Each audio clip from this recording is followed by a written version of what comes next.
هماغه ورور محترم حقاني بله پوښتنه کوي که یو کس په څلور رکعتیز لمانځه کې د اولې ناستې څخه د ولاړېدو په حال کې شکمن شي چې ما خو به یو رکعت نه وي کړی، نو آیا دا خو به لمانځه ته تاوان نه رسوي؟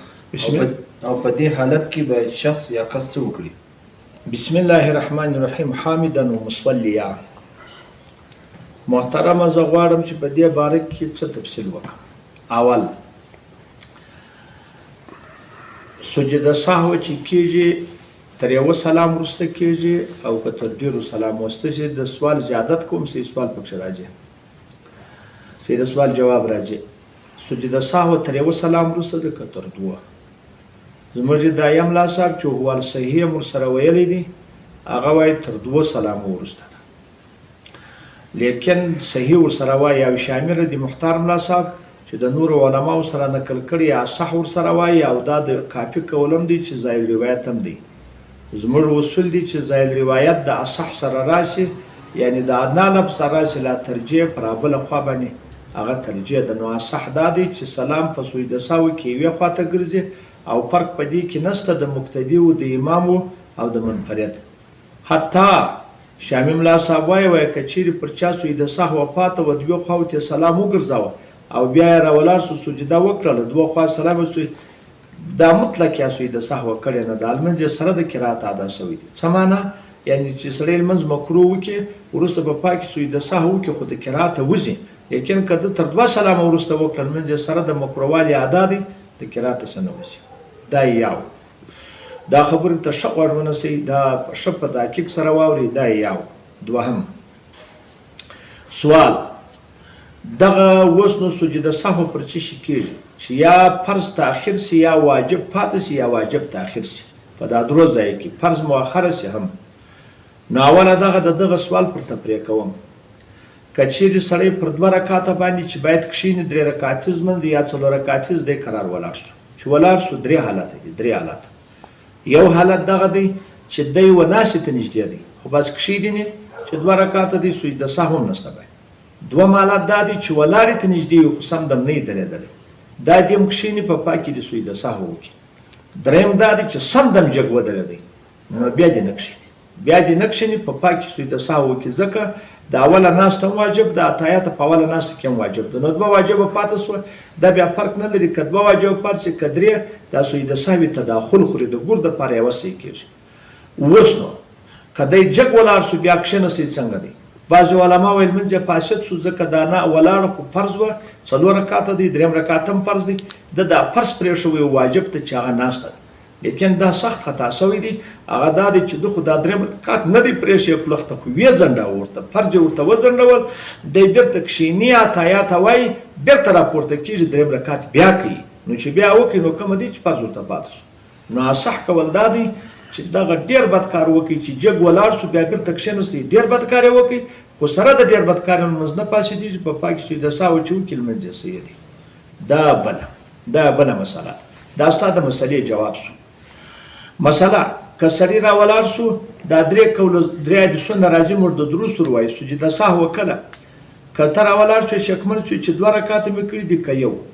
اول خو فکر ووه چې څو رکعاته، که دې په فکر کې دا غالبه ګمان دې دا شو چې دوه راله پر دوه بنا وکړه، که غالبه ګمان دا نه و پر اقل بنا وکړه. پر چا بنا وکړه؟ پر اقل. څه معنا؟ په دوو په یوه کې شک شو یا په دوو په درو کې شک شو، درک نه در معلومېدی، نو په یو رقم دې لاره نه سو ویستلی چې کومه ده، بس په یوه کې چې شک شو په یوه یې وبله، او په دوو په درو کې چې شک شو دوه یې وبله، خو په دواړو صورتو کې سجده سهو شته. په نفس شک کې هم سجده سهو شته. ګورې شک دې راغی، که دې بنا پر عقل وکړه هم سجده سهو شته، که دې پر غالبه ګمان باندې ولاړه هم سجده سهو شته. یعنې که دې غالبه ګمان دا و چې دوه دې پر دوه دې وکړل هم سجده سهو په پای کې شته، دغه ډېره بده، دا ډېره خبره غټه خبره ده چې د خلکو ورته پام نه وي. دا خبره هم درته وشوه، صفحې ټولې درته وایم، په پای کې ورته ګورئ. بله یوه خبره را نقل کوي، هغه وایي که چیرې مقتدی اوس که چیرې یوازې سړی ولاړ وي قرار په ناسته کې، په اوله ناسته کې هغه اللهم صل جنې ووسي تر اتحیات وروسته اللهم صل علی محمد جنې ووسي، دا سړی به سجده سهو وکړي. اوس که په امام پسې سړی ولاړو قرار ولاړ شو، امام اتحیات خلاصه کړې ده یا نه ده خلاصه کړې، مقتدي چې خلاصه کړه اللهم صل علی محمد شروع کړي، فکر یې نه و، اللهم صل یې وویله وروسته یې فکر شو. چې وروسته یې فکر سو نو اوس به څه کوي. نو خو دا لمونځ سره د مکروه تحریمي ادا سو، که چیرې دی یوازې وای نو بالکل بیا دغه سجده سهو کولی. اوس څه کوي؟ دغه ځای ټینګ زده کوي. دا شامله د مختار په 549 صفحه په چپه لاس کې یوه خبره راوړې ده، هغه د یو رقم په حیثیت وایي. د دې تورو سره دا معلومېږي چې پر مقتدی باید لمونځ راوګرځوي. دا سخت غلط رقم دی، د تنبیه په نامه یې راوړي، سخت غلط رقم دی. صحیح دا دی چې حدیث ته نبی صلی الله علیه وسلم راځي، څوک چې مقتدی وي، د عبدالله بن عمر روایت دی چې مقتدی وي د امام پسې ولاړ وي، پر دغه مقتدي سجده سهو نشته، نه مخکې نه وروسته یو وخت لا نشته، بالکل دی د هر څه خلاص دی. لمونځ اګر سره د قرات سره دی نه نو چې دا نو سو نو بیا پر دسو بیا وروسته لمونځ راګرځېدلی ستا. دا د پورې پام وکړي، دا خبره غلطه ده. بلکې مقتدی که چیرې سجده سهو کوي چې خطا زو یوازې نو که امام هم تابع سي، خو کله د موضوع راغی چې د امام تابع دی، اوس امام د تابع دی، او که امام په قول ونه کړي نو دی راولاړ شو د سهو وکړي، بیا خلاف راغی د خپل امام سره، دا هم غلط دی. او د لمانځه وروسته هم هېڅ شی نشته، بلکې نبي علیه صلات وسلام پر د هېڅ شی نشته. دا یې بله. درېیمه خبره، دا بله خبره ډېره مهمه ده چې تاسې به دې خبرو ته پام سي. مسبوق سړی که یو رکعت چې تېر سوی و، دغه د مسبوق دا بله خبره هم درته کوم، دا ډېره په دې خلکو کې ده. په څلورم رکعت یې ونیوئ، ته فرض کړه د څلور رکعتیز لمانځه، څلورم رکعت یې ونیوئ د امام سره قرار راولاړ کړه سو، هغه رکعت چې وکړي ملا کښېنستی، سلام یې وګرځوه، دی چې راولاړ سو اوس به 2 رکعته کوي که به یو، او څنګه بیا کوي؟ مفتا به یې کول، دا د اداره طرفینو قول دی، پر دغه باندې فتوا ده چې دی راولاړ سو بس اول رکعت په سبحان هم پکښې وایي او هغه الحمدلله به هم وایي، سورت به هم وایي، لیکن چې دا رکعت یې وکړي کښېني به، پر دې چې کښېنستی وروسته به ولاړېږي، دوم به هم ډک کوي، بل یو تش پاته دی په پا کې، هغه په پا کې کوي، بیا پر هغه 2 بیا جلا کړي. او که د ماښام لمونځ اخر رکعت یې ورسره ونیوي، پر هغه ورسره کښېنستی، بیا چې ملا سلام وګرځوه، دی چې ولاړ سو اول به سبحان و الحمدلله و سورت دواړه ووایي، بیا به کښېني، چې کښېنستی ګوره پر دې وروسته به هغه یو ډک وکړي، خو تش ته د دغه سره کړي، د امام سره کړي، یو به بیا ډک وکړي، پر هغه به جلا کړي. دا د ماښام د لمانځه طریقه ده. ګوره چې دا واورئ، دا د مسبوق بله خبره ده. بله یوه خبره ډېره مشهوره، خو هغه د خلکو نه یې زده، بیا مسبوق که چیرې سلام وګرځاوه، مسبوق که یو رکعت چې تېر سوی و، امام که په هغه لمانځه کې خطا وتلی چې دی ورسره شریک سو، په هغه رکعت کې خطا وتلی، که تر ده مخکې په رکعت کې خطا وتلی چې امام سجده سهو کوي، دی به هم سجده سهو ورسره کوي، لیکن سلام ورسره ګرځي. یا سلام کې ورسره وګرځاوه، 3 حالته دي. دغه حالت ماسې پام ورته وکړئ. سلام کې ورسره وګرځاوه په قصده، یو سلام یې ورسره وګرځاوه د چې پر ما ستا علم یې نه درلودی، دا یې 2. په دا 2 کې هر یو پر 3 قسمه دی. دغه سلام د امام د سلام چې د امام د سجده سهو سلام ګرځاوه، دغه سره یو ځای وګرځاوه، تر هغه یې مخکې وګرځاوه، تر هغه یې وروسته وګرځاوه، یو.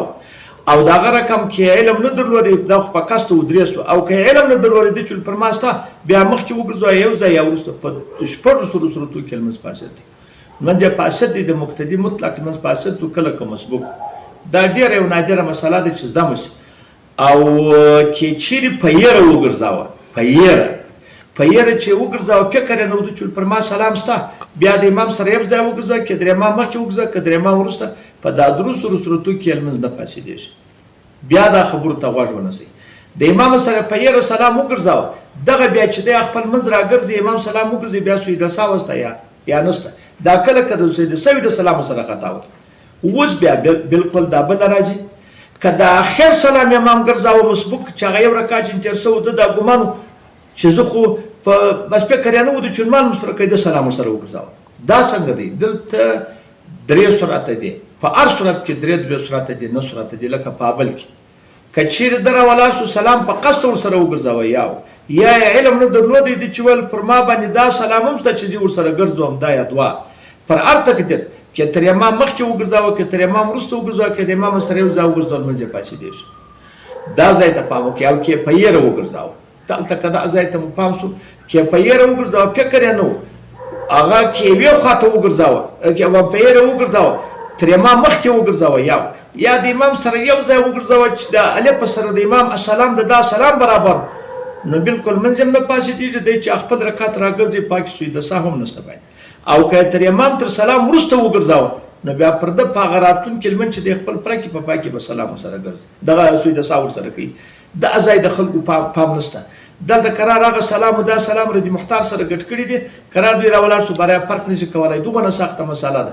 نو ګوري شامي ملا صاحب په اخر سلام کې وایي مسبوق سلام سره وګرځو بس وایي د صاحب په مابکل منځ کې شته ګای د پاک خپل وایي د صاحب واسطه ولی په هغه صورت کې نشته چې امام مخ کې وګرځي د امام سره یو ځای دا امکان نه لري چې د امام سره یو ځای تر امام خامخا ورسره کې چې هغه السلام علیکم دی بار وایي السلام علیکم ونی امر کې ګرځي نیو ځای نو چې ترسته سو خامخا بار سوی د صاحب څوک څه پر د پاکستان او بل خبره دا بل ورسره زده کی په ک مسبوق سره یو رکع یو سلام یې وګرځاوه چې دا سلام یې وګرځاوه ورسته دا بل سلام وګرځاوه د دو کوماندا و چې پر ما ستا د جرمان مز پر کړي ورسته فکر سو چې مال مز نه دی پر کړي مال مز پاتل نو په دا غدوارو صورتو کې ګوري چې دوارو خواته سلام ګرځول يم چې ولاړ شوی نه خبرې نه کړي او لیکن چې څنګه خوراک نه کړي بالکل هغه څوک پر بنا کولای شي هغه بل رکعت پر بنا کولای شي. مثلا یو جنې تیر سو ورسته په پاکي سلام ورسره وګرځا دوارو خواته ورسته په یاد خبرې نه کړي چې پر ما یو رکعت پاتې